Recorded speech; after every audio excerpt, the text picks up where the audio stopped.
कक्षा 10 विज्ञान अध्याय 3 धातु एवं अधातु। आज हम धातु और अधातु में अंतर के संबंध में अध्ययन करेंगे। अधिकांश जो धातु होती है उनके अंदर चमक पाई जाती है। धातुएं जैसे कि सोना है, चांदी है, तांबा है, पीतल है, ये सभी धातुएं होती है।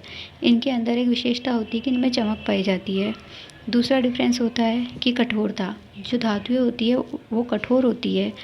उनको आप जब छुओगे तो वो हमें कठोर महसूस होगी, जैसे कि सोना, चांदी, पीतल, तांबा।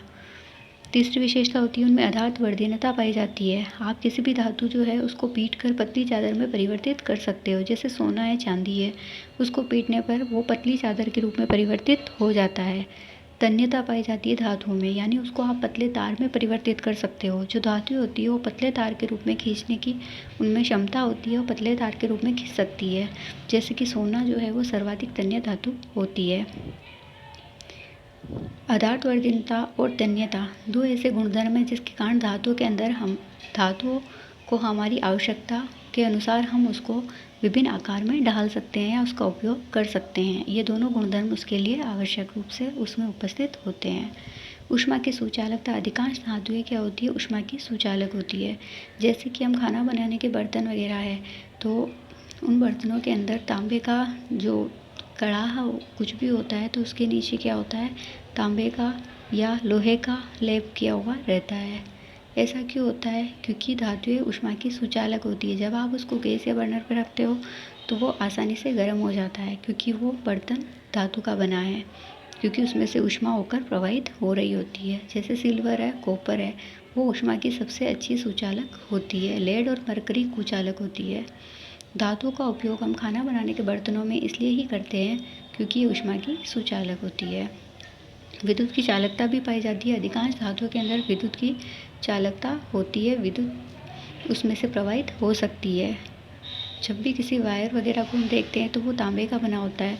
वो तांबे का तार उसमें लगा होता है। ऐसा क्यों होता है? तो ऐसा इस कारण होता है क्योंकि तांबा एक धातु है और धातु में से विद्युत आसानी से प्रवाहित हो सकती है। वो विद्युत की सुचालक होती है। इसी कारण जो बिजली वगैरह के तार होते हैं वो तांबे के बनाए जाते हैं।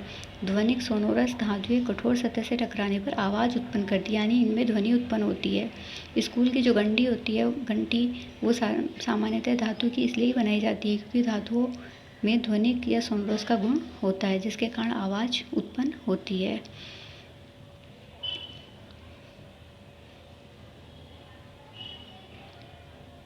अगला गुण होता है धातुओं का गलनांक और क्वथनांक। अधिकांश धातुओं के गलनांक और क्वथनांक अधिक होते हैं। ऐसा इसलिए होता है क्योंकि धातुएं कठोर होती है। इन कठोर धातुओं को पिघलाने के लिए हमें अधिक मात्रा में ऊष्मा की आवश्यकता होती है। इसे अधिक ताप पर ये पिघलेगी, इसी कारण इनका गलनांक और क्वथनांक अधिक होता है। अब अधातुएं हैं। अधातुएं सामान्य ताप पर देखी जाए तो तीनों ही अवस्था में हमें मिलती है। भंगुर प्रकृति की होती है, इनमें चमक नहीं होती है, जैसे कि लेकिन अपवाद के रूप में हम देखेंगे कि हीरा, ग्रेफाइट और आयोडीन ये अपवाद आते हैं जो अधातु होते हुए भी इनमें चमक पाई जाती है। अधातुएं विद्युत की कुचालक होती है, लेकिन फिर से इसका एक अपवाद है ग्रेफाइट। इसमें विद्युत की चालकता होती है, यानी कि ये कुचालक नहीं होता, सुचालक होता है। इसका कारण क्या है? क्योंकि इसके अंदर मुक्त इलेक्ट्रॉन्स पाए जाते हैं, उसके कारण इसमें चालकता होती है। गलनांक और क्वथनांक अधातुओं के कम ही होते हैं। इसका कारण ये है कि ये सामान्यतः कठोर अवस्था में नहीं होती है, ये द्रव अवस्था में या गैस अवस्था में होती है। इस कारण से ग्रेफाइट है, इसका फिर से अपवाद है। इनके गलनांक और क्वथनांक अधिक होते हैं। गैसें जो अधातु होती है वो पारदर्शक होती है, लेकिन धातुएं जो होती है वो अपारदर्शक होती है। उम्मीद है आज की क्लास में आपको धातु और अधातु में भौतिक गुणधर्मों के आधार पर सामान्य अंतर समझ आ चुके होंगे। Thank you.